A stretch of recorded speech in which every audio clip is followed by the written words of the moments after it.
Welcome to the Healing My Parts podcast, a podcast dedicated to educating and raising awareness about dissociative identity disorder, also known as DID. We are your hosts, the system behind Healing My Parts, which also includes parts that function as a therapist and leader in a mental health niche space. We'll be sharing tips and tools that have helped us and many others, while also sharing insights from our own journey of living with the condition. We'll also be hosting guests for conversations to help educate, dispel myths, and most especially help those living with dissociative identities and professionals who treat the condition. Thank you so much for tuning in. And now, let's get healing.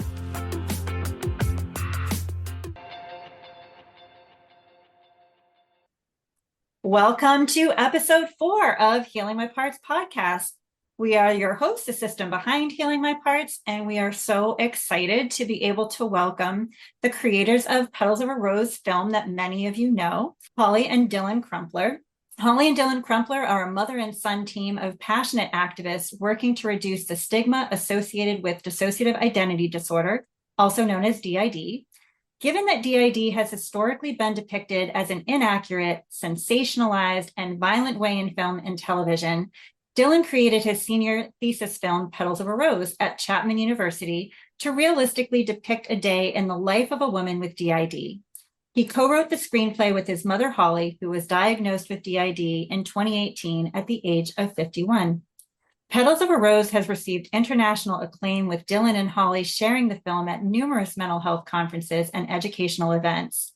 The film is being used by clinicians in training sessions, college courses, and therapeutic settings. Welcome, Holly and Dylan. Thank you for having us. Yeah, we're glad to be here. So excited to have you guys here. I wonder too, before we get started, I definitely have a couple of questions and I'm really looking forward to our conversation.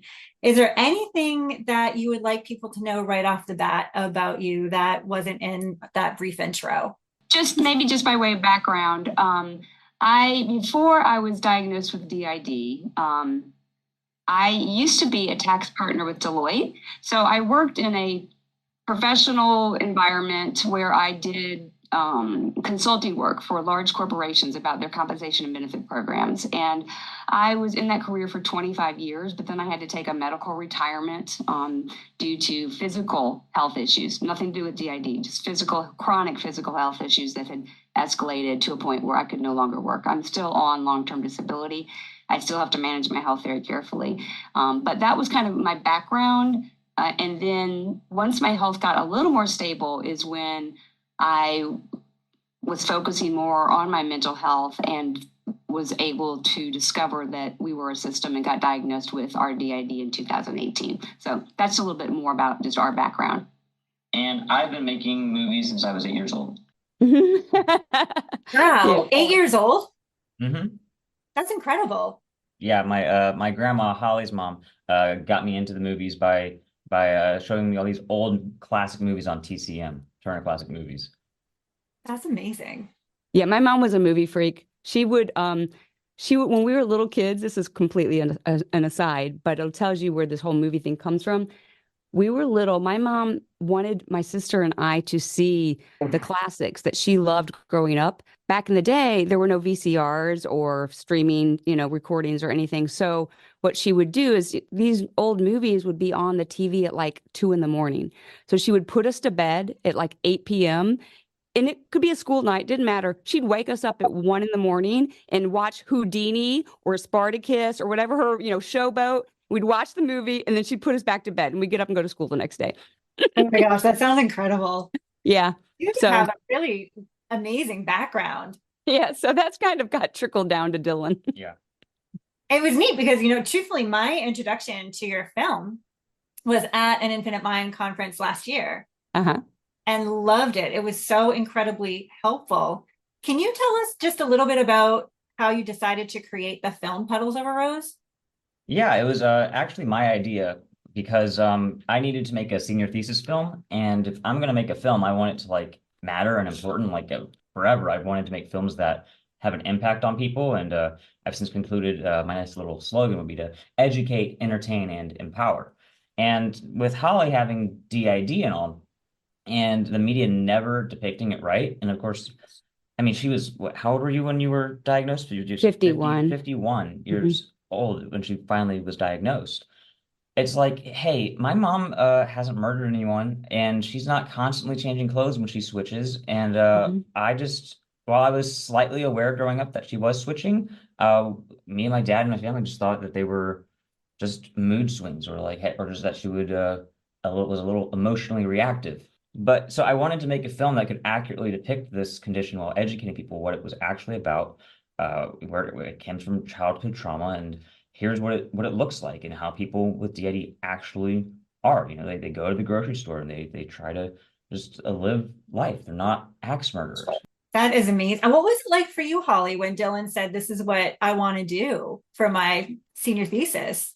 I wasn't so sure about it. I mean, I was really only 2 years into my diagnosis.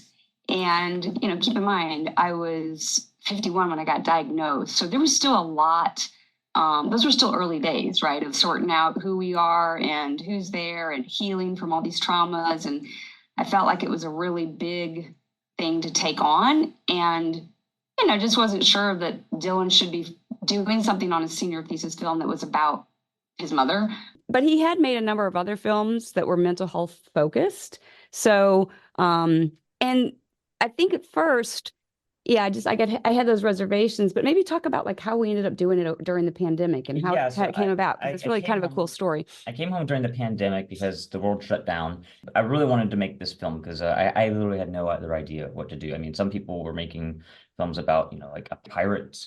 I'm like, this is a student film. We really can't afford to make like a pirate movie. Although to their credit, like they were able to rent a pirate ship, so it looked pretty good. But It's impressive. Yeah, but it wasn't like, a social commentary on pillaging and scurvy or anything. social commentary on scurvy. Like that. So I'm like, it's a big issue these days. Exactly, it's a big issue. So I wanted to have a difference. And it wasn't about internet piracy either. It would make a difference. And so I pitched it to Mom, and she wasn't so sure because, I don't even think I was old enough to drink legally at the time. No, I think you were 20 years old, yeah, right? And that's a big topic to take on, right? Topic. It's a completely misunderstood condition that it's a survival mechanism from childhood trauma. Mm-hmm. Not just like pirates. Not just pirates. It's not pirates. So, but when you came home from the When I came home from pandemic, the pandemic, that gave us time to talk about it and to work together. And so after she or one of her partners was like, I can get behind this, got on board with me. I just thought of the pirate ship when I said got on board. that's going to be the theme of the whole podcast. The theme now. I'm putting a pirate ship on the canvas. When she got on board with it, all the dialogue is written by Holly. Like every single word of that Rose speaks is Holly's. It comes straight from her because I wanted it to be completely accurate. And, having someone who has DID, I can just pick their brain because she knows a lot about it. Because, first off, she's Superwoman, as depicted in the film. That is Superwoman. She is amazing. It's one of us. One of you. Amazingly smart and knows the answers to a lot of the questions that I have because I never grew out of that phase of childhood where I say why. I just always say why. And I was just going to talk about that, how I think that's why the film has, worked out so well, is because it's not just because I had the answers, it's because of the questions that Dylan actually asked. And he took the time to go deep, when he was interviewing me about the condition, asking me questions about the condition. He did never, and still has never outgrown that phase of that when you're 3 or 4 years old and everything is why. It's still that way. And it's his strength is that level of curiosity leads to a deeper level of understanding that far exceeds what most people will intellectually take the time to, follow through on. So I think that really resulted in getting to the accuracy of the condition through those questions. And like he said, he would set up a question and he would just ask us to answer it as if we were in that situation. And that's where a lot of the dialogue came from. Including the ending. The ending scene is where it's something that Holly actually talks. Do you want to share? Yeah, like the ending scene for those who've seen the film. And if you haven't, hopefully you will soon. And then this interview will make a lot more sense. But in the ending scene of the movie, when Rose sits down on the bed and she's getting ready to go to sleep, and she takes a moment and she takes her Superwoman doll and she holds it and she thanks all of her parts, and thanks them for everything they've done to help her survive and thrive. that is based on a practice that I do every evening. And I have a superwoman doll on my bedside as my reminder to take the time to express the gratitude to all of the parts, because each and every one of them is why we are here and why we are surviving and thriving. So I acknowledge them. And I also try to think about, oh, is there something in particular that happened in the day that we should talk about, or, acknowledge that was difficult, or we thank you for doing such and such. So it's just a time to prompt me for internal communication as well. So yeah, that's where that came from. I love that. That's so moving, because I feel like sometimes in the beginning, when people are first figuring out that they're a system and they're struggling with all of that confusion and parts that sometimes can create some difficulties in daily life, that level of gratitude and thankfulness for parts isn't there. And the understanding that all parts are there to be helpful isn't quite there yet. Yeah. So I love that you just said that. And for people who haven't watched the film yet, there'll be a link to the film in the show notes for sure. But being able to really take that in and thinking about your system, right, in a way that is kind of strengths-based, understanding all parts are there for good reasons. Yes. And true, we wouldn't be here without them. Correct. Yeah. And you're right. It is not easy at first, when you're not understanding why these persecutor parts might be causing you to harm yourself, and that's very confusing, right? And then once you understand where they're coming from, that ultimately they are trying to protect you and protect the system, you can get to that level of acceptance and gratitude. But you have to wade through all of that difficulty to be able to get to that place of understanding. But you can get there. You can get there. Definitely can get there. And it's interesting to get to know even those parts that you might be afraid of initially.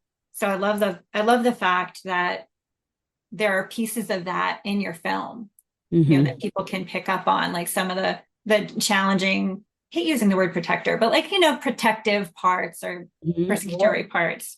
Yeah.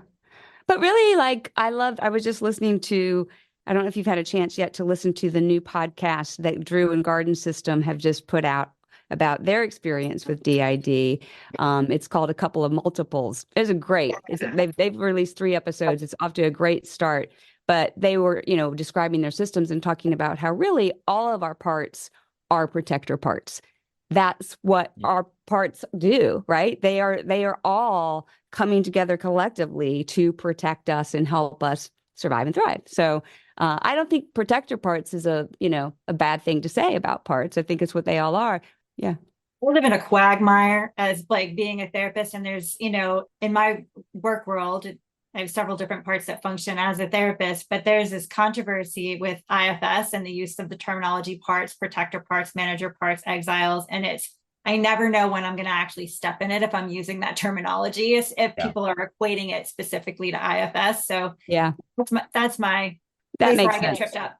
That makes sense. And we know where you're coming from on that. And all those words, I think it's also an opportunity to talk about how these words are all very important and impactful and can be triggering. Just things as simple as we've been using the word parts in referring to the different people or alters or identities or headmates in our system. Parts is generally what we say. I know your podcast is Healing My Parts. Not everyone loves parts. Some people are offended by the word parts. I'm not a car. These aren't parts of the car. Right. What are you talking about? Right. So I just think that was a good opportunity to acknowledge that. And I think for any, therapists who are listening, who are newer to working with dissociative identities, to be extremely respectful of each system's preferences when it comes to talking about their system. And they may not even like the word system, to be honest. So those things are all just so important. That is so true. Just being able to be curious about what the individual sitting in front of you, what they collectively want, is really important. Because you're right. I have friends who do not like the term system at all. They prefer group or collective, constellation. And being able to use the language, if you are a therapist or a provider of any sort, being able to use your client or patient's language is the most important thing that you can do to empower them. Yes. Especially pronouncing the condition's name correctly. Oh my gosh. Dissociative. I'm like, stop. No. You mispronounced it. I'm like I know sometimes it's hard to say dissociative but you're adding an extra vowel by saying dissociative. So you're making it even longer, by the way. And there's no A in there. But where did you get that? Even in the subtitles of all these movies, where they mispronounce it, there's no A in there. So they're saying the text is it's Therapist at one time who proclaimed to be an expert, and she always said disassociate and dissociative. And I'm like, are you sure you're an expert though? Like you Yeah. can't say the word right. Things only multiples understand. Right? Yeah. It's like that But I- Bernstein Bears effect. It's like growing up, kids are like, it's the Bernstein Bears. And then it's like, oh, it's actually the Bernstein Bears. And I mean, well, why would you have a group of bears? Let's not start talking too much about bears, or we might trigger out some littles. Well, they might like that. They might be like, yeah, why would you spell if the group of bears is spelled Bernstein? Why would you not? You have the opportunity. Why would you not just call them the Bearstein Bears? Like, why would you do this to us? Why would you? Why? What was your intention? To So confuse true. We're not going on any tangents, No. on any tangents in this No, conversation. none whatsoever. But it's definitely it's so interesting though. I wonder how many people are like, yes, what's up with that? Or how many people are like, what Why is am I he doing this? talking Yeah. about? And then they get down the rabbit hole. Okay, anyway. I'm going to toss out just as like an interjection, thinking about the people who really don't like the word parts, because you are so right. We use it a lot. It's clearly in the title of our, whatever you want to call this endeavor of ours. Mhm. What I tell a lot of clients is to use what I call Snoopy therapy. So if there's like a word or something that doesn't resonate with you or triggers like some uncomfortable feelings, whenever you hear the word parts, if you prefer collective or system or alter or headmate or whatever, insider, when the word part comes up in your head, you conjure up Snoopy's teacher or like Charlie Brown's teacher. Oh, Do you yeah, remember? Charlie. Wah, wah, wah, wah. So that's what you Wah, wah, wah. hear. So healing my wah and then replace it with your word. There you go. That's good. We'll do a little Yeah. Snoopy therapy while we're doing this. Yeah, I think my husband does that to me sometimes when I'm talking too much, but that's another time. I feel like that's a ubiquitous issue in marriages and any type of long-term committed relationship. Well, to his defense, there are 26 people talking. 27. 27? Oh, okay. I mean, they all need some airtime. Yeah. They do. They do. So Yeah. relatable. We're curious, if you had to identify one thing that you would like people to take away from your film, what would it be? I have an answer. For me, it's hope. Because ultimately, we by accurately and respectfully depicting the condition and showing what happens at the end of the film, which unfortunately we're going to talk about spoilers. The way that Jeremy, Rose's boyfriend, is so accepting of her when she drops this on him inspires a lot of hope for people, because not everyone has had that experience necessarily of being accepted and loved, especially within an intimate relationship like she has with Jeremy. And so I really hope that the film provides that hope for others. And we've heard that from a lot of people, that we just feel so much hope watching that. And people have said to us, I now feel like maybe I can be like Rose and have that opportunity to truly be loved. And everyone deserves to be loved, right? I mean, that's the closing line of our movie, and we deserve to be loved. So that's from me. That's what I hope. All right. I don't know how our cat got back into the studio, but I'm going to go put him out. Oh, he's not doing anything. Okay. Well, I can't see the screen, but we'll try for a minute. Let's see what. No, he's sitting down in front of us so we can't see you. oh, she can see us though. Yeah, she can see Oh, us. okay. All right. Well, we'll keep going. All right. I can see the ear popped up. For people who are listening who can't see this, I wish that you could, because Holly's wearing this beautiful Superwoman t-shirt, and there's this beautiful cat that just jumped up and has become part of our episode. Well, maybe we'll let him stay if he behaves himself. And then he makes out a loud meow. Okay. Okay. We'll see how it goes. As far as from what I hope people take away is that people with DID are not monsters. They're human beings. They're just human beings. And I was about to say quote unquote normal, but I think they're better than just normal, because they have, this amazing survival skill. And It's just amazing. They're not demons. They're not Jekyll and Hyde. There's 120 million people with just DID. That doesn't even include OSDD. When people are like, "Oh, it's rare," 1.5% of the population, guys. Do the math. That's not rare. So I just really hope people can see that the amount of empathy that needs to be gathered around and just the community, just the global community toward survivors of trauma, because there's a whole lot of them. And by demonizing them in the media, you're perpetuating that abuse. You're saying, "Oh, look at this person who you are bad," when they haven't even done anything. It's the depiction of them. And it's been done to them. That has been exactly that they've been harmed, and then they're demonized in the media, and then there are people that are not able to get help. But I also want people to take away some, positive role model examples from Rose of how, how to talk with your parts, perhaps. And from Jeremy of how to respond when somebody discloses, and it's just navigating parts work. Yeah. Some of the most beautiful aspects is somebody watching it for the first time last year was such a great takeaway, because for years, like, we've been exposed to things like Sybil. That's like the classic one that typically gets, thrown out there as an example, where the person looks erratic, unpredictable, dangerous at times, scary. And yet nobody talks about the fact that people with DID, OSDD have an unbelievable number of talents. I truthfully have never met anybody who is a system who doesn't have a number of talents. And I've often thought internally, we couldn't do many of the things that we do without the collaborative efforts of all parts. Yeah.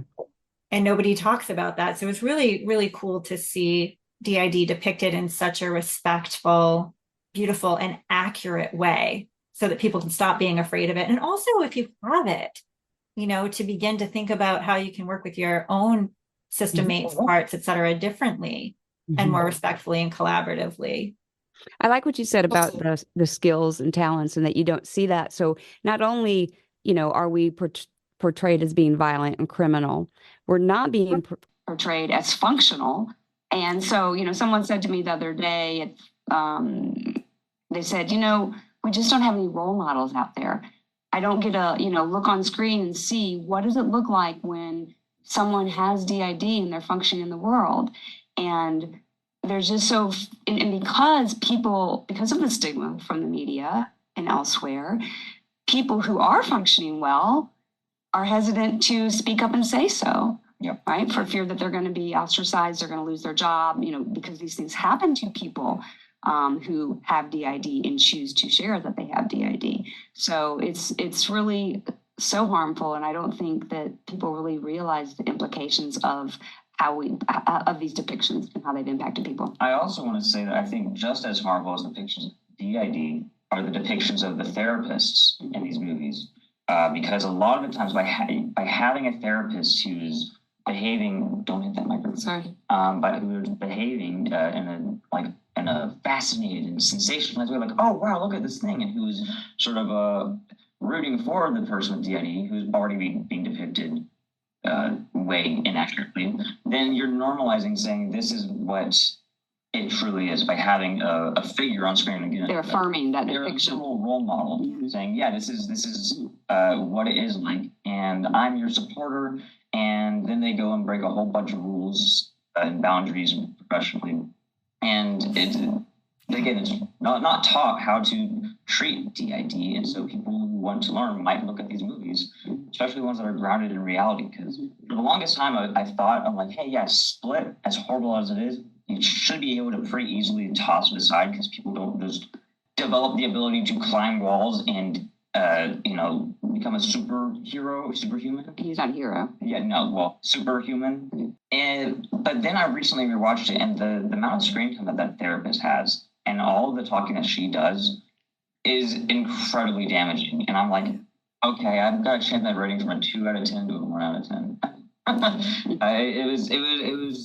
I was shocked by just how horrible that therapist was. Yeah. There's a lot of problems, I think, in the therapeutic community also, right? We have therapists who don't, quote unquote, believe in DID.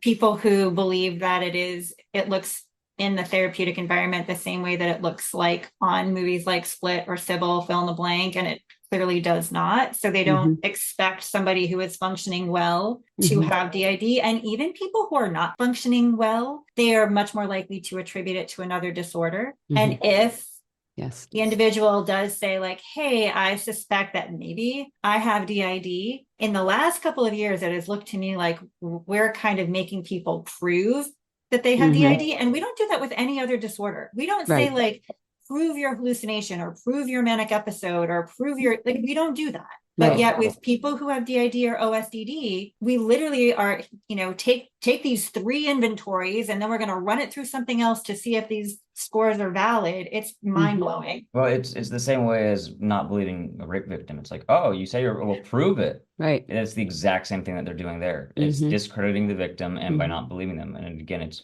perpetuating an environment where the victim is blamed and the abusers can just go on living their lives and continue to perpetuate abuse. 1000%. And then the traumatized person is re-traumatized again and again and again, including in the course of trying to seek help, as you pointed out, same as a sexual assault victim. Yeah.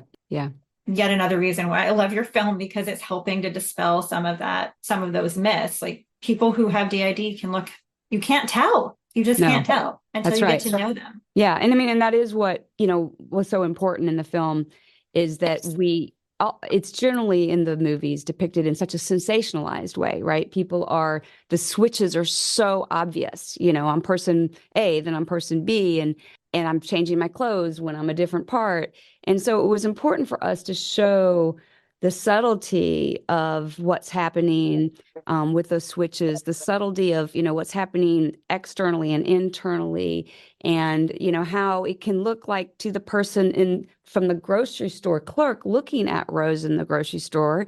He just thinks, oh, she needs some help. But, he has no idea that there's multiple people there. And so we just tried to show, with a little more subtlety, which is the reality of it.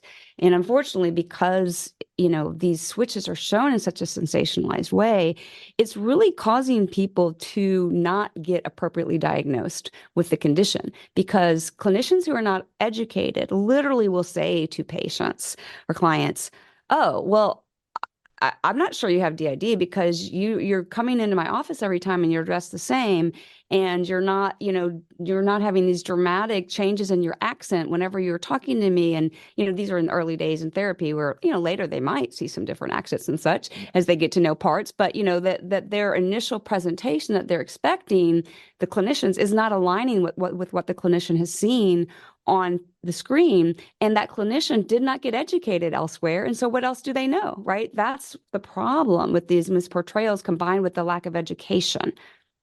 I would say that the only thing that they really get right in the movies is perhaps the irony when some of the clinicians in these movies turn out plot twists. It's like, oh, you have DID. But then, of course, it's like, you were the murderer all along. And it's like, what? How could I have been the murderer? I'm the clinician. It's awful. So true, though. It's awful. And people don't realize, too, I think in the context of treatment, that there might be one part, like the same part going over and over again until it's safe enough for other parts to present. Yes. Correct. So just because you're seeing the same part, who is going to present the same way because it is the same part, doesn't mean that there are not other parts present in other parts of that or other places in that person's life. Correct. Right. We really do need another word besides part, because I realize how often and how many different ways you can actually use that word, and it's confusing. Yeah, right. Like part of life, part of job. Identities is like the one that I found is to be fairly neutral, because it's in the title, Dissociative Identity Disorder.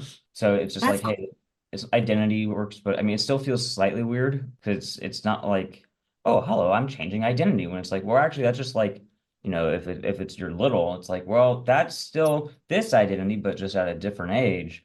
So identity right now is the thing that I found that nobody seems to get to. I like people a lot because we are, to me, we feel like we're different people because we have different ages, we have different genders, we have different preferences. That's what kind of defines different people, right? We're not really just an aspect of another person or a part of another person. I know I don't like personalities. Yeah, I don't like that. because well, they changed the name a while ago, and we still use that language. But some people Some people don't like that they changed the name. Again, going back to our original conversation about this subject, that it's very individual of what people, relate to and prefer, and therapists need to respect that when they are working with their clients. I guess I'm just not a fan because it's associated. They say multiple personality disorder more in the movies, and also it's not a personality disorder, which is why they changed it. I think it's like because if you say you have multiple personality disorders, I mean, do you have multiple ... personality disorders? So you have BPD and you have narcissistic personality disorder. What does that mean? It's like, are you a plural in personality disorders, or are you a plural in personalities? Right. Differentiating that is important. It's like the importance of commas. Let's eat, comma, Holly. Let's eat Holly. Right. We were originally diagnosed back in the 90s when MPD was actually still the diagnosis. It wasn't changed until I think it was 2 years later. That was a heck of a time in psychiatric history. Yeah. I bet. Ugh.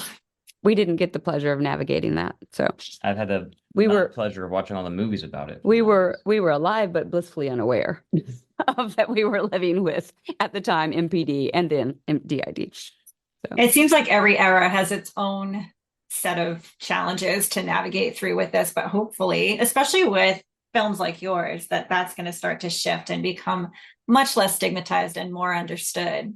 Mm-hmm. Which brings me to the question of, what are your biggest hopes for the film and its future? You want to answer that? Well, there's so much potential for this film. I look at it as the big picture goal is for everyone who has a dissociative condition or lives with dissociative identities to see the film. Therapist of any kind to see the film. For every university that is educating clinicians to see the film. It's broad distribution of the film so that people can, for the people who have the condition. The number one reaction we get is, I've never felt so seen and validated. So it's helpful for people who have the condition just to be able to feel themselves reflected back in a respectful way. And so that's so important. That's why I say I want everyone to see it. And then what's also been very helpful for them is that they can have a tool that they can use to say, okay, my sister doesn't quite understand what's going on with me. Let me sit down with her for 15 minutes and let's watch the film and talk about it. So, once someone has seen it, then they can use it to help explain this to other people, because a picture's worth 1,000 words, but a movie's worth 1,000,000. So if you can take this thing, it's just in 15 minutes, you can help people better understand what's going on inside of your mind that you just can't put words to in a non-stigmatized way. So that gives them that tool. The clinicians, as we've talked about, there's such a lack of education. And so we need to get it into the universities. Okay, that's where it starts, right? And most of the time you get, I'm not a clinician. I should have said that from the beginning. Anything that I'm saying is from my personal lived experience. But we've learned a lot over the years here. But as my understanding is, there's in most cases virtually no education in graduate school up to the PhD level. There can still be very, very little education about dissociative identity disorder, other dissociative conditions. And so we need to get it into the universities. So we haven't been able to spend a lot of our time focusing on that aspect of it, but I will tell you that the film has been used in quite a few universities already. Different people are showing the film and using it. And the more that happens, the better. I think long-term, we'd like to develop some kind of like online module so that it could be more easily rolled out, so that whoever is teaching the class doesn't necessarily have to be an expert. We can have a module where we bring the experts, we bring our film, we bring us talking, and it can get everywhere. So that's kind of a long-term goal. We have lots of long-term goals for the film. We're also making a longer. Let her come. Let her. She was going to say something. Oh no, it's okay. Go. I'm curious. Okay. Okay. I was just going to say we're also making a longer version of the film. Don't know if it's going to be just a film or a mini series, or how it's going to be created. But we want to develop Rose's life before the film, during this 15 minutes, and then afterwards, and how her relationship with Jeremy goes, just to show just the whole story and here's what it really is like. Because again, even though we got it right as far as accuracy and realism, it's only 15 minutes, and I really want it to, be something that people can go see around the world. I think for safety reasons, Netflix might be the best go-to instead of theaters. As much as I would love a theatrical release, just because, I mean, there's two versions of the film. There's the full version and there's the redacted version for people who might of the short film. And so just, due to the subject matter of childhood trauma and such, it might be a safer place to watch it just at home. So, but yeah, I mean, we're working on that as well as a documentary on the depiction of DID throughout cinema. And I've watched. Yeah, let's talk about the documentary for a minute, because this is really, really important. We've been talking a lot throughout this podcast about the bad depictions in film and the implications of them. So talk about the documentary. Yeah, the documentary, I watched like 60 something movies and TV shows about and associated with DID. I say associated with because sometimes they don't give like the verbal diagnosis, but it's clear that that's what they're intending. Even though they have no idea what they're doing. Yeah, they have no idea what they're doing. And so the documentary is going to cover how DID has been depicted in cinema and how that's been harmful to the community. We're going to debunk all the stuff that's done wrong. From giving them false diagnoses, actually, calling it schizophrenia and giving people schizophrenia visuals where it's like, oh, I can see my other identity over there. It's like, no, you only have one body, my guy. And just, as well as just interviewing a bunch of clinicians to believe us, as well as a bunch of people in the community to share how these movies and the stigma have negatively impacted them. And I think also an important part of what you're planning to do in that documentary is talking about the path forward, right? Of how it needs to be done going forward, what accurate and respectful depiction needs to look like. And so, that's the ultimate vision, is that through this education process, people can begin to understand the harm that continuing to repeat this tired trope. It's lazy, right? It's just lazy. They've been doing the exact same thing over and over again for over 100 years now. And so, people are making a lot of money. At the expense of people who've suffered as children of severe and recurring abuse. Yeah. People are making a lot of money at our expense. The right? Psycho House is still at Universal Studios on like the tour. When you take a tour of the lot, it's still right there, and they have a little bit where Norman comes after you on the tour bus. And it's like, oh, we got to go on to the next thing. That has been one of the most frustrating things for us, whether we're looking at print media or films, is how there is this focus on something that is really sensationalized, or, the quote unquote fascinating aspect. Yeah. The idea, rather than, can you guys back up the bus for a hot second and understand that those of us who have this diagnosis have survived absolutely unspeakable horrors. Yep. And there's resilience and strength in that needs a significant amount of care, gentleness, and respect. Absolutely. And maybe focus on the strengths of the individual and explain how creative of a survival and coping mechanism that really is. Yes. I mean, there's 120 million people out there. Like maybe 12 are murderers of that. I mean, it's really not as many as the Hollywood is making out. Like, there's so many stories, you guys. It's like good stories, positive stories, and real stories. Like, just even ignoring the ethics of it all. Hey, Mr. Marketing Executive, you want some like free stories that are like already written? Look at all these people who have lives and who have hope and strength to give and to share with others. Yeah, I mean, why would you not pull from that? When you come to if you come to an Infinite Minds Healing Together conference, there were 400 people in person and another couple of hundred online, and you see the collective, strengths and abilities and talents of this group of people who are living with dissociative identities. It's incredibly powerful and inspiring. And those are the stories. Those are the stories that need to be told, not this tired, lazy story of the twist ending, psycho killer alter ego. We're done. We're tired of it. And, and what's so frustrating about it is that I think even people who live with DID have become so acclimated to it that we almost just give it a pass. And when they do something in the movie that is somewhat relatable, then it's like, oh, I liked this in The Crowded Room, how they did a good depiction of the inner world. Well, that's nice, but hey, guess what? He's an attempted murderer. He's still an attempted murderer. Again. All but 2 of his parts are violent. And even though it's the inner world, one of them has a gun in the inner world and kills another alter. Like that's not how things work. Right. Let's look at the inner world they're depicting, right? But I think because there's so few representations, right, that are even remotely accurate or respectful, we kind of just have to look and see the part that is and allow that to have us feel seen, because there's nothing else, right? But so it's just like, even within these horrible depictions, we have to pick out the little part to make ourselves feel seen. That's not right. We need a whole movie where we can watch it and go, yep, that's what I'm like, completely, without the murder stuff, right? Without the sensationalized stuff, without schizophrenia visuals. Well, Yeah. I'm getting up on the soapbox on this, aren't I? Well, It's a good one. true. It's Really true. good.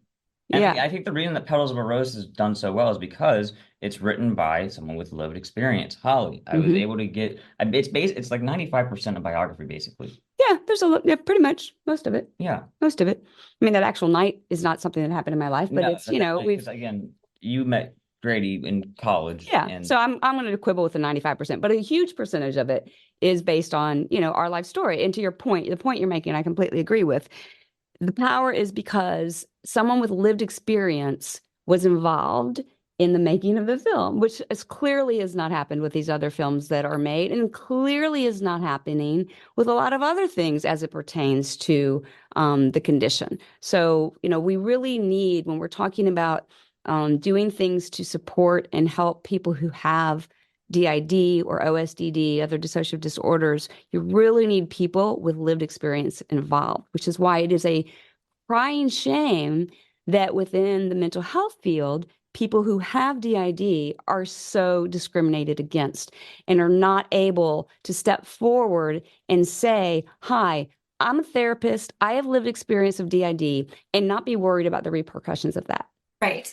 So many people worried about licensing boards coming over after they're licensed to practice, even though they've practiced for a long time, getting fired from their jobs, like you had mentioned earlier. There's so many repercussions around that. And it's realistically, it's ridiculous, because these are people who have been working just fine. And there is this misunderstanding, I think, about covert versus overt systems. Like, everybody seems to have this idea that every single system is wildly, obviously overt in every single setting all of the time. Right.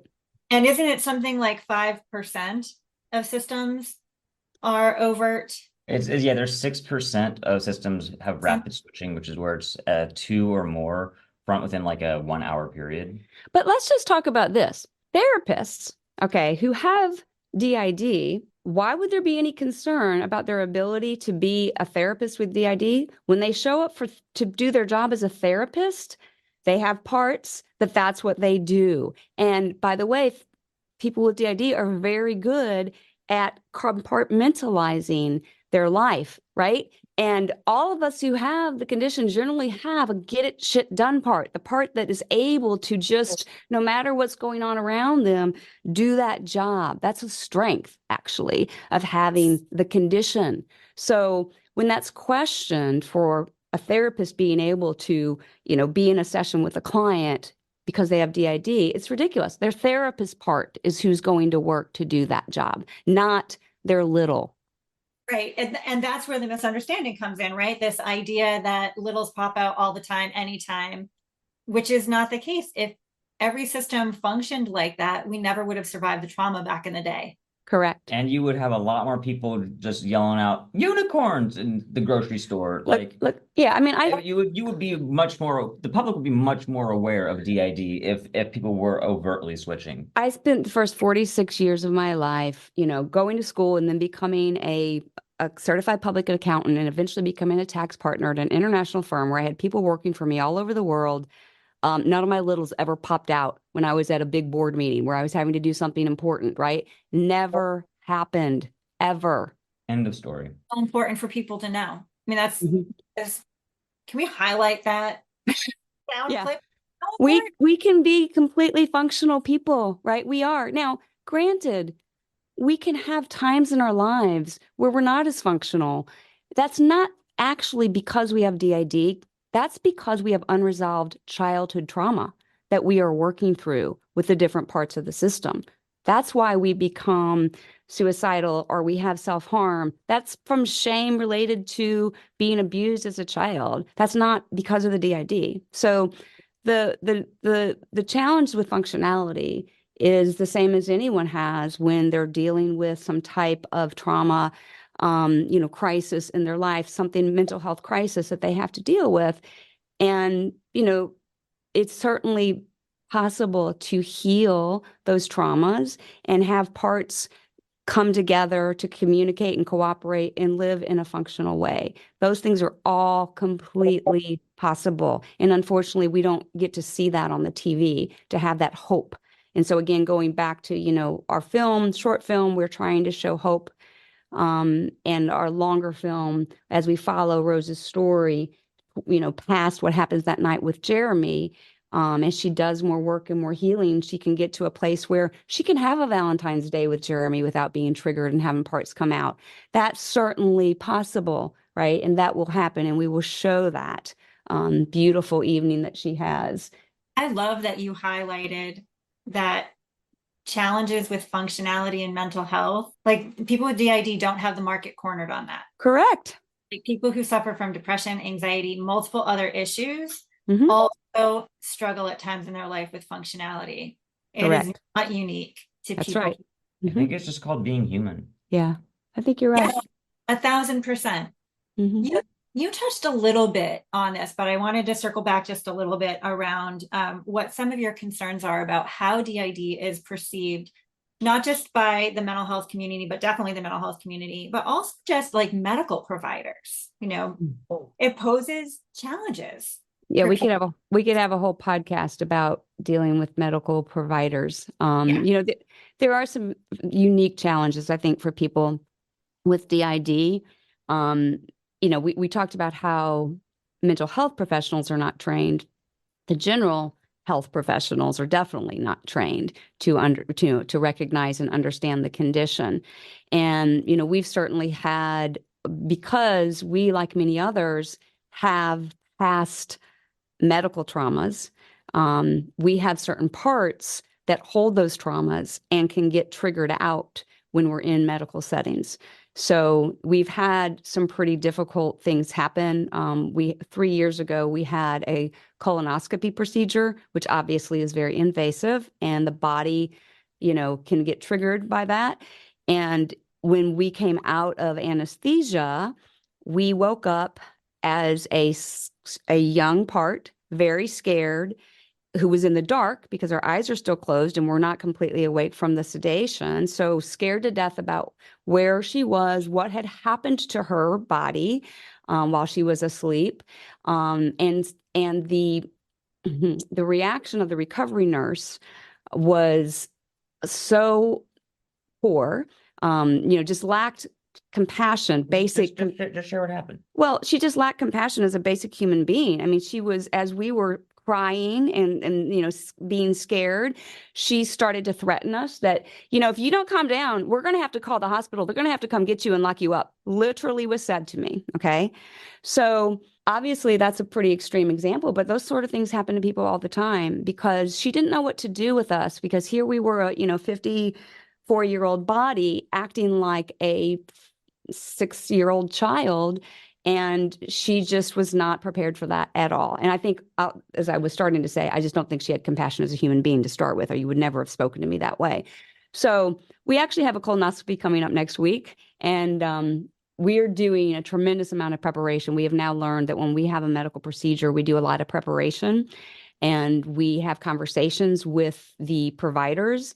I had a lovely conversation with the CRNA, the nurse anesthetist, the other day. I had sent him a letter that outlined the condition, explained the condition to him, explained what could happen, explained what my requests were for what do I need for this to go well for me.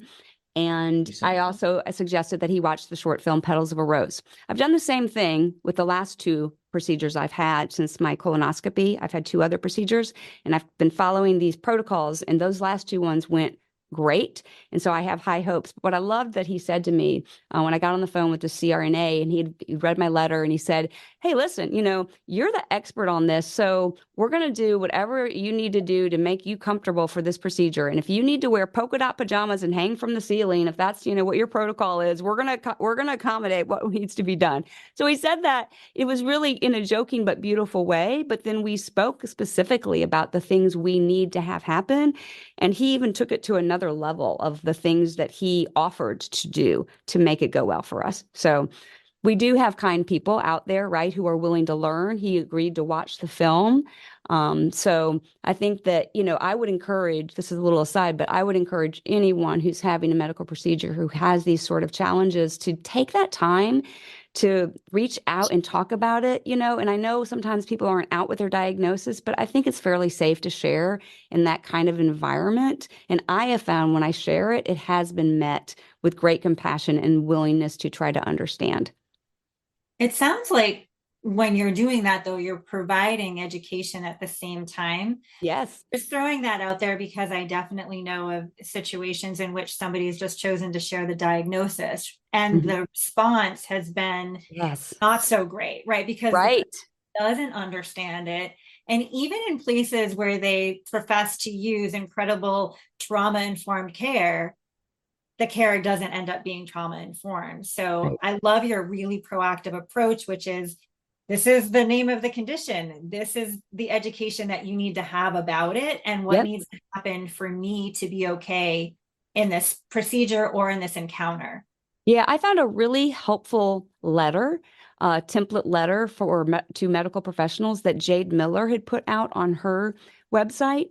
And I've started using that letter. I really like that letter, and I've kind of modified it, but it's a good starting point that you can use to share with medical professionals. And so I think you're right. You can't just say, oh, I have DID, because then they're going to think about split and Sybil. You have to take the time to educate. And if you do that, like I said, it's been going really well for us lately.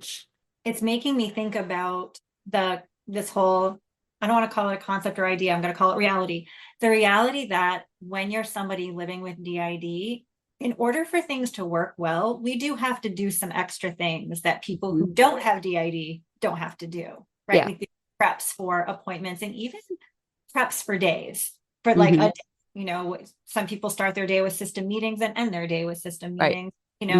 I've run into, on the clinical end of things, like being a therapist, the people who are like, I don't want to have to do that. I don't want to do that. And this is not what I was planning on asking you, but I wonder if you have some words of wisdom for people who are feeling that, like, I don't want to do all this extra work. This isn't fair. I just want to live like everybody. Yeah, I mean, and that's a valid feeling, right? It can feel like this is too much, like, and it's unfair. Like, I've already had to go through so much in my life. I'm constantly, just having to deal with all these things, and now I have to do this because these people don't understand me. And I guess I would just validate that feeling because I've had it. And I would say we have to live with the reality of the world in which we live, right? And if we're going to make things better for ourselves, we have to be proactive about it. And I think that's the case with any condition, if someone's living with. So it does feel an additional burden, and sometimes life feels like it's unfair. But I think, in the process of doing that, I feel like I'm not just educating for my situation. When I've done that, now these different providers for my last 3 procedures, they're kind of ready for the next person, right? And so there's a ripple effect of having those conversations that you're paying it forward for the additional people that come after you as well. So that can feel like a burden, because I know it's like if you're in a point, especially when you're struggling. So I think those are just some thoughts I have on that. I thought you were going to say do art therapy, since that's your usual go-to. Art therapy? I do. I collage it out a lot. But yeah, I mean, those, you got to process those feelings, right? With whatever's going out with, right? If you're feeling those feelings, definitely validate them. And if you can get them out, not like to purge them, but get them out as them to validate them and have the feelings be seen, or that the parts be seen. Actually, we did a really powerful medical trauma collage where the parts that really have held those different traumas came together and spent a very long time making very powerful collage about their feelings about their prior, traumas and how they've worked through it. And, I think that took us to a better place to feel empowered about it rather than to feel a victim of it. I love that. One of the things that I really love about this conversation is I really think that people listening are going to feel less alone. If you're someone who has DID, OSDD, is living as part of a system, it's really nice to know you're not the only one. Yes. 120 million people. Yeah, you're not 120 million people. Yeah, it was. They all have at least 4 parts on average. It's like the average you're gonna have 4. It's not the movies. They're just like it's 2. No. There's usually it's at least 4. Right. At least 4. There's a lot of us out there. So 120 million times 4 is 180 million. Yeah, Well, exactly. Yeah, I mean, feeling seen is really, really so important, and to not feel so alone. So I, really appreciate that you're providing this platform through your podcast to allow people to hear about these sort of things. And, and people do that in different ways, also on social media, other podcasts. And I think that these opportunities where people are sharing their truth, they're definitely growing. And I think that's so important for the community, because there are tons of people who feel completely alone. And we get notes all the time on our social media and, DMs and stuff about people who, like my parent, I live with my parents. They don't believe me. They don't accept me. And it's very difficult, to be treated like that, especially by people who, supposedly love you. The power of community and connection is literally life-changing. Mm-hmm. Yes. For us, it was literally attending an Infinite Mind, the Healing Together conference. Mm-hmm. Prior to that, I mean, I joke about this. I'm like, I may or may not have gone to prove that I don't have this diagnosis that didn't actually end up coming to fruition. But, denial is a happy place sometimes. Mm-hmm. But there had been such a long time of feeling like we're the only clinician on the planet dealing with this and nobody can find out. And I'm, such an anomaly. And then logging into a sea of faces who are also clinicians, it was at first mind-blowing and then so wildly affirming and moving and settling. And it was such a life-changing process. Yes. And we had been searching for sort of reliable information, relatable information for a while.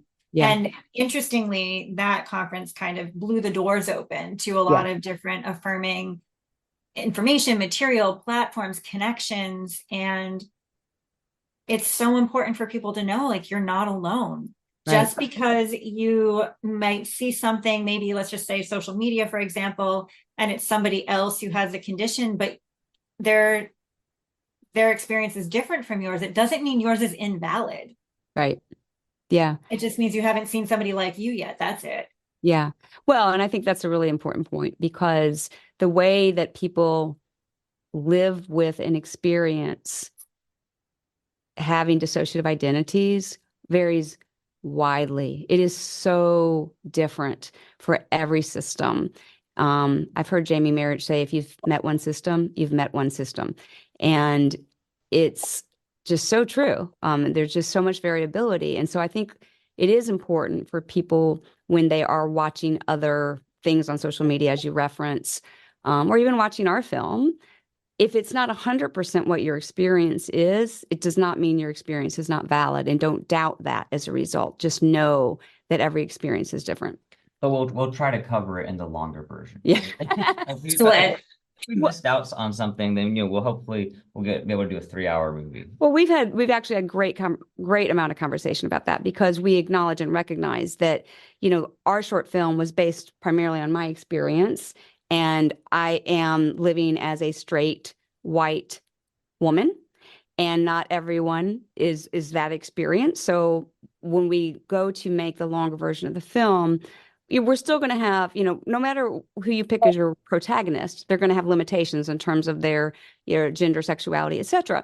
But we're planning to explore the variety of representation through the community of people that Rose becomes friends with by, through her online groups that she participates in, or through going to Healing Together, so that we can show the wider representation of the population of people who have DID, so that more and more people can say, oh yeah, that's like me, because there's not as many men necessarily. And so, we want to have a man. We want to have people that have different sexual orientations and genders. So it's just, we're going to figure out how we can do that in a way that's respectful, doesn't feel like tokenism, but allows people to just more and more people to be seen. And feel free to reach out to us on our website. We've been holding a lot of interviews. I think our first interview was a Black man who had if he has 31 parts or something, then 27 of them are white women. Yeah, that was interesting. That was interesting to name. Oh, wow. Yeah. But that actually gives a good opportunity to talk about something else. So for both of our projects that we're working on, the longer film as well as the documentary, we did start out early on doing a lot of interviews, but because, it's just Dylan and I right now doing all of this, we decided to create a questionnaire that we could use to gather information from more and more people to inform both the projects, because it is so important to us that we have the voices and experiences of the community to inform these projects. And so we created a questionnaire. It's called our Lived Experience Questionnaire, which can be a little bit misleading because it's not just for people who have dissociative identities. It's also for their supporters, and it's also for clinicians, whether or not you have the lived experience of DID. So the questionnaire is set up in a way where you can answer whatever questions you want. You don't have to answer all of them. You can skip what you want. You can do it completely anonymously, or you have the opportunity, if you would like, to share your contact information, and we may or may not follow up with additional questions. We may follow up with some people to say, hey, would you like to be interviewed for our documentary? Would you like to be a part of that? Would you like to just have an interview with us to explore a little bit more your personal story? So that's the way that we're currently gathering information. And so we would love for as many people as possible to fill out the questionnaire. It's accessible through our social media. The best way to get it right now. Eventually, we'll get it on the website. I'll get it on there very soon, since we just plugged it right here. Well, yeah, it needs to be on the website. But right now, you can find it in our link tree on both Facebook and Instagram. You can find us. I know you'll put this in the show notes, but yeah, and our link tree is in our bio or in our about section in Facebook. And it's right now, it's the second link in our link tree. It says questionnaire. So yeah, we'll definitely link that in show notes so people can just click while they're listening to the podcast and head on over and start filling it out. Yep. It's amazing. We've had like 65 responses so far, and the stories that we have read so far, it's just phenomenal. How much people have been willing to support our projects and share their personal stories, and it's phenomenal. And it's also disheartening when we read, like, one of our stories or questions is, how have the negative depictions from in film and television impacted you directly or indirectly? And it's just gut-wrenching to read how people have been discriminated against and harmed as a result of directly harmed as a result of these depictions, And because that's really what all this is. Like, hey, if a clinician comes out with DID and all of a sudden they're being questioned, oh, are you okay being a therapist? It's like, this is blatant discrimination. There's nothing wrong with them before. They're now just coming out with saying this. It's, the same thing with like, oh, what? You're gay? I'm going to treat you differently now, even though you're the exact same person. I just know this new thing about you, and I'm putting a label on you, and am now discriminating against you. And there's I don't know how people, well, I guess the people get away with it is there's just no understanding, and the people in power they're discriminating too.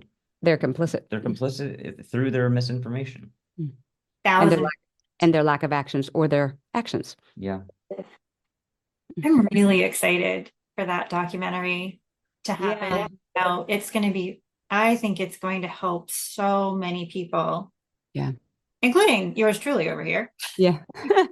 Yeah, we're getting really excited about the documentary too. We were first very focused on the longer film, and we're not focused on the longer film. It's just that we've put the documentary first because I think the stories need to be told. Well, and it works as research too, because it's like, if we're trying to represent this community, I don't want to just tell Holly's story, then I want to reach out to people. And so like this questionnaire really helps with the documentary. Yep. And it's just bigger picture stuff of how cinema has impacted you. Because again, as Holly said, if we just told her story, she's just a a white woman Mhm. with DID. Mhm.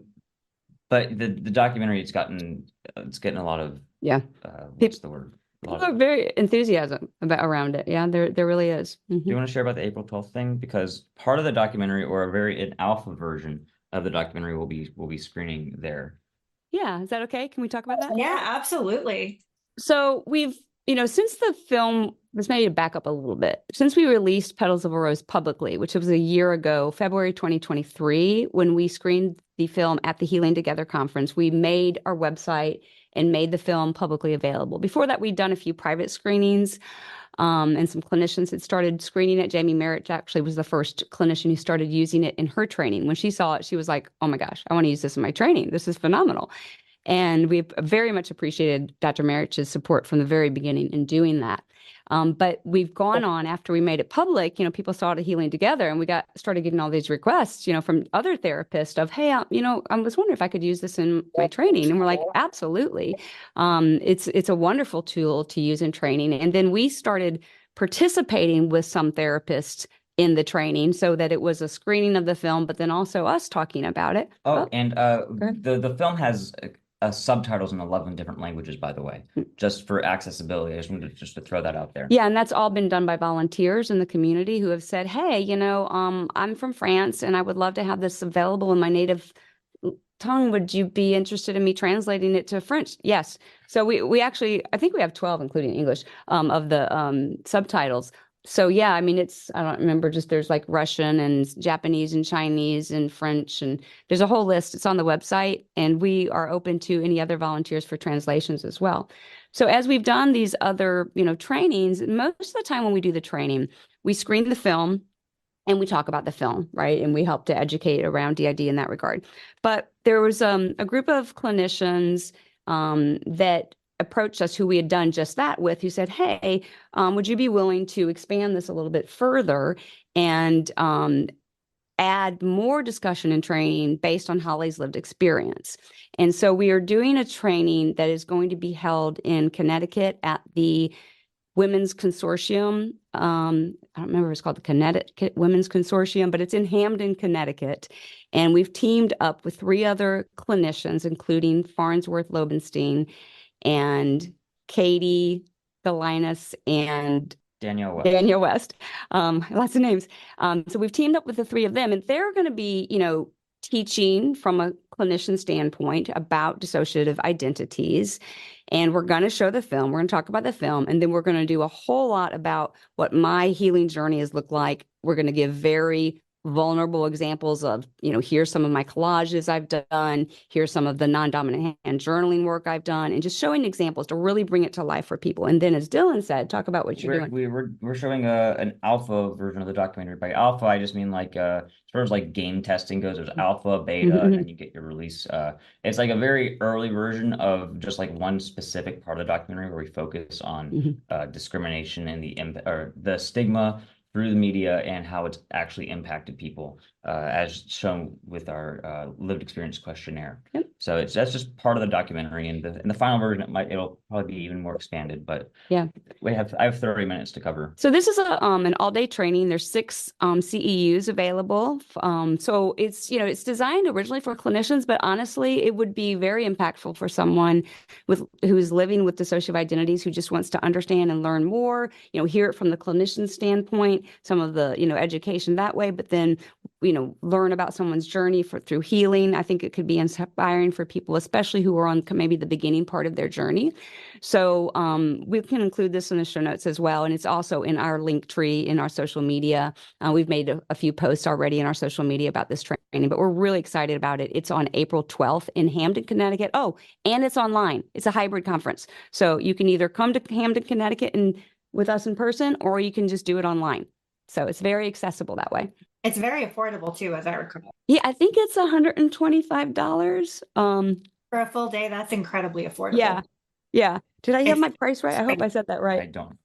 No, I think you're right, because that's what I'm remembering as well. It looked, because I'm definitely planning on attending either in person or virtually, but I'll definitely be there that day. It looks great. Wonderful.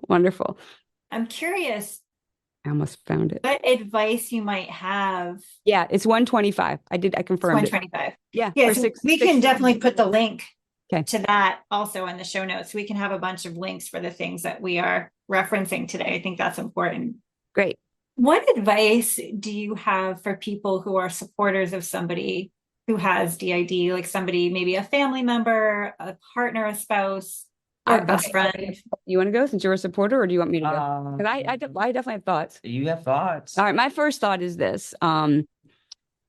Navigating this condition with a loved one, especially at the early days, can be pretty intense. And so the first thing I'm going to say is, as a supporter, get support for yourself. There are support groups out there. There's not a lot of them. I do know that Multiplied by One, which is a nonprofit organization out of Canada, they have a number of groups. They have groups, online groups for people who have dissociative conditions that are really robust. And my understanding is they also have a supporter group.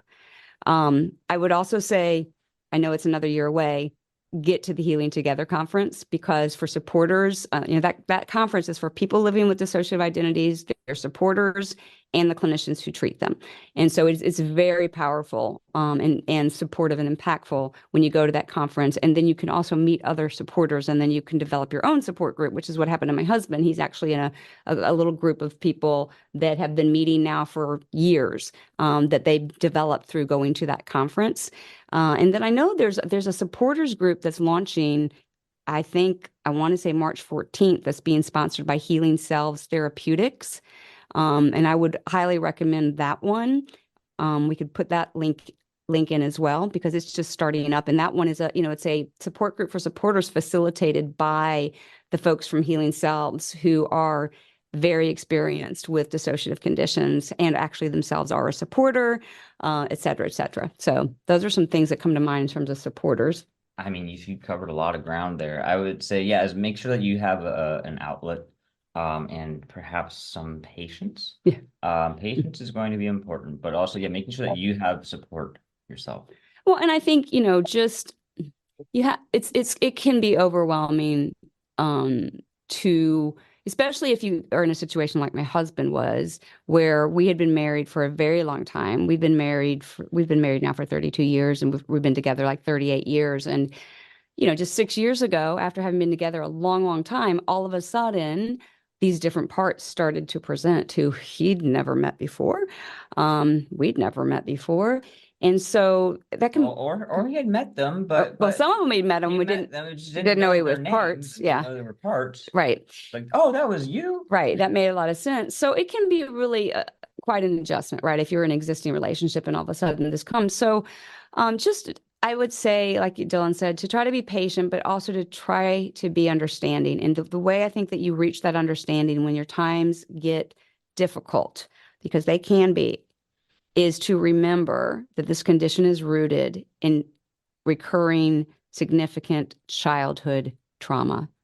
Okay, so your loved one who might be acting in a way that you consider very crazy was harmed in unspeakable ways as a small child. And so I think if you can use that to root your compassion, it can be very helpful when it's challenging for you as the loved one dealing with that. I'm going to dovetail, because while I'm listening, these are such great suggestions for people. We'll toss in to also remember that everybody is always doing the best that they can at any given moment in time with the resources that they have available to them. Mm-hmm. And so if we think about somebody living with DID, OSDD, who may switch into a younger part, mm-hmm. It's important to remember that the resources that younger part has are different from the resources that middle and older parts have. Yes.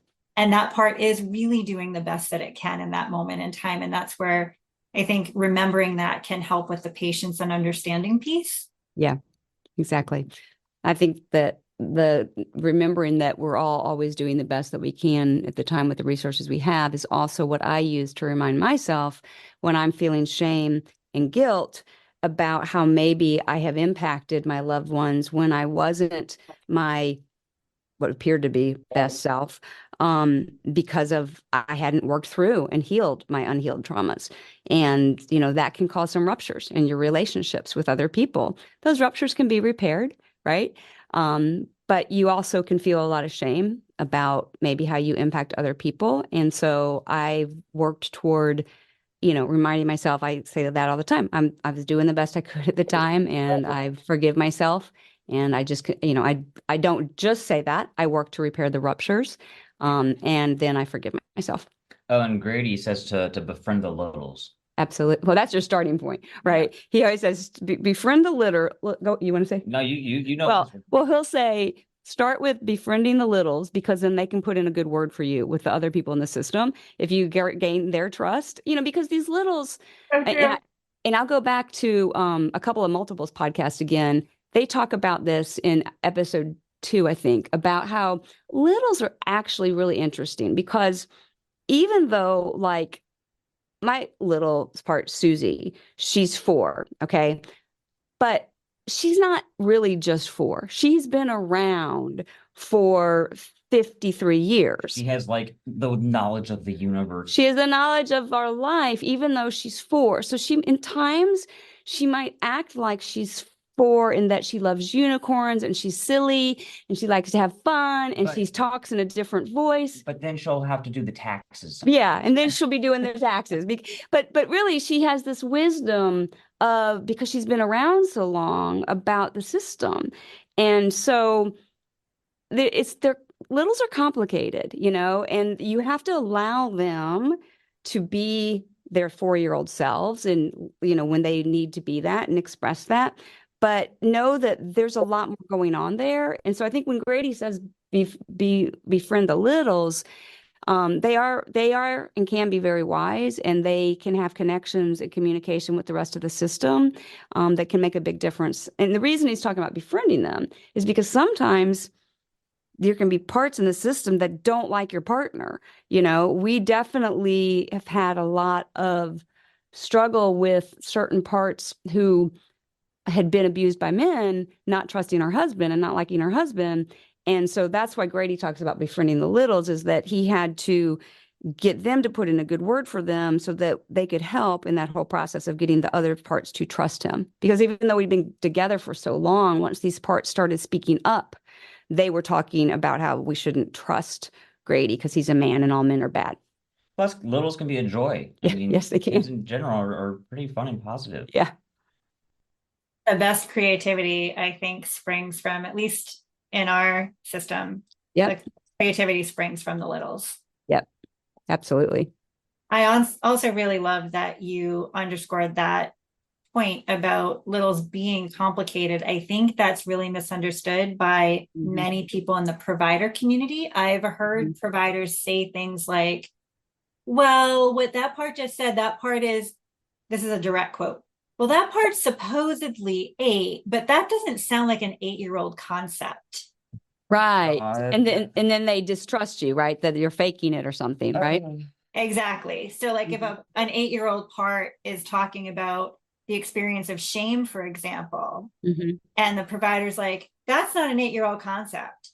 Now we have this enormous trust issue where now it's very clear, is the provider doubting that part? Is the provider doubting experience? Is the provider doubting the diagnosis?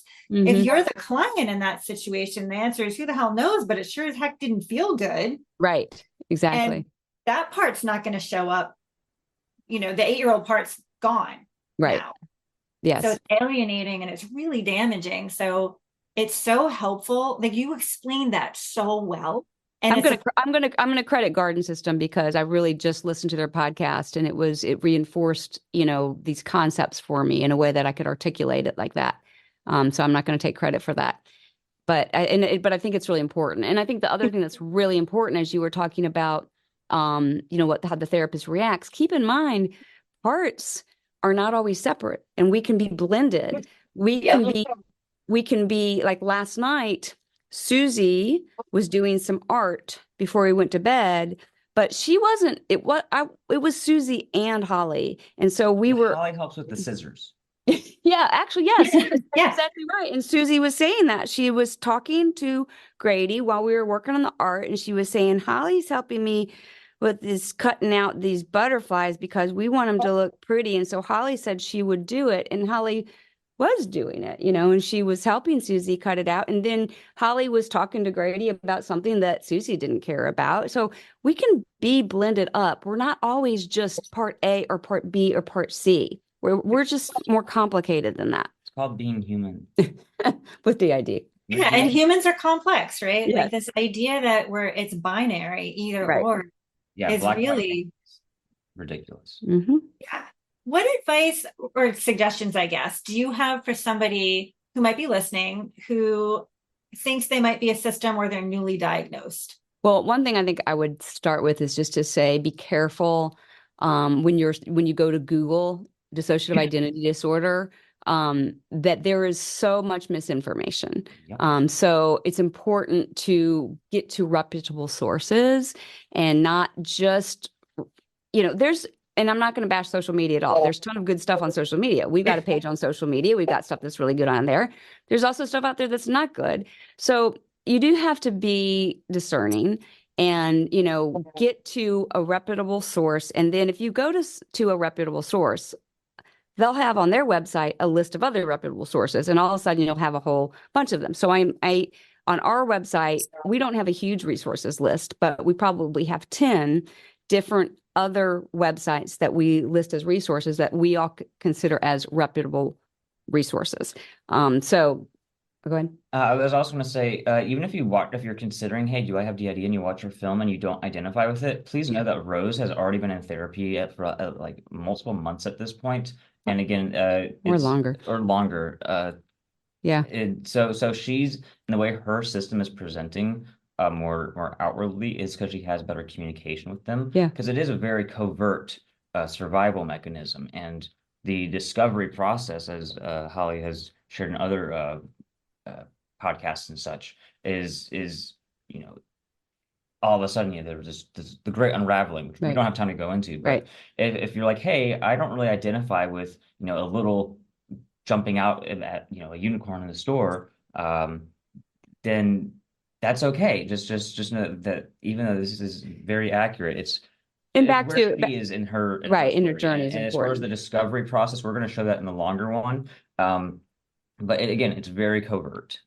And I would just say, if you feel like, this is something that's applicable to you, it is normal also to have a lot of denial about this diagnosis, and as you referenced earlier. So that's part of, I think, to have DID, you have to have denial that you have DID. It should be in the diagnostic criteria.